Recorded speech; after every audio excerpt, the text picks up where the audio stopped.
देवराजसेव्यमान पावनाङ्घ्रिपङ्कजं ज्ञानयज्ञसूत्रमिन्दुशेखरं कृपाकरं नारदादियोगिवृन्दवन्दितं दिगम्बरं काशिकापुराधिनाथकालभैरवं भजे।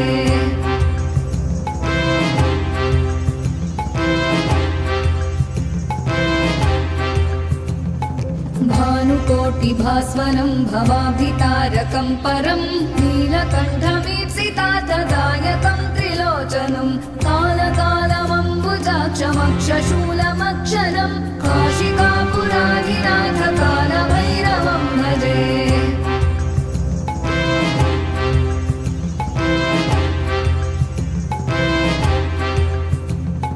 शूलटङ्कपाशदण्डपाणिमादिकारणं श्यामकायमादिदेवमक्षरं निरामयं भीमविक्रमं प्रभुं विचित्रताण्डवप्रियं काशिकापुराधिनाथकालभैरवं भजे।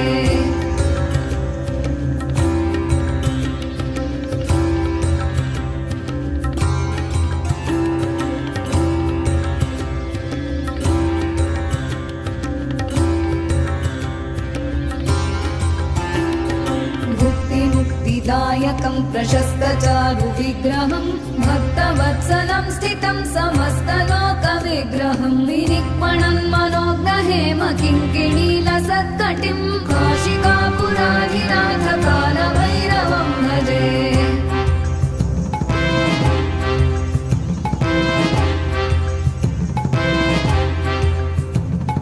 धर्मसेतुपालकं त्वधर्ममार्गनाशकं कर्मपाशमोचकं सुशर्मदायकं विभुं स्वर्णवर्णशेषपाशशोभिताङ्गमण्डलं काशिकापुराधिनाथकालभैरवं भजे।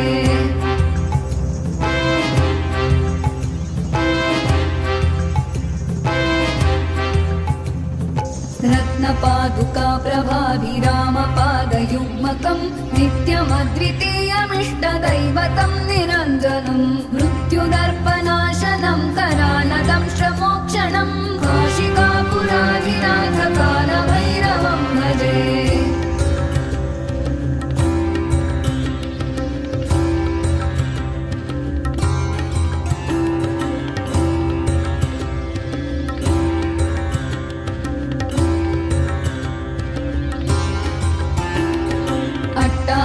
भिन्न पद्मजाण्डकोशसन्ततिं दृष्टिपातनष्टपापजालमुग्रशासनम् अष्टसिद्धिदायकं कपालमालिकाधरं काशिकापुराधिनाथकालभैरवं भजे।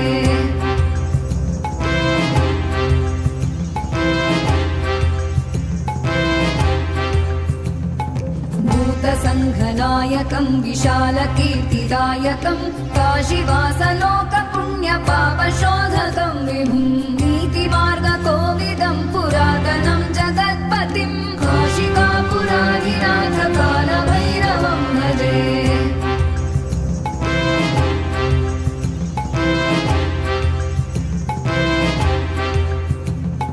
कालभैरवाष्टकं पठन्ति ये मनोहरं ज्ञानमुक्तिसाधनं विचित्र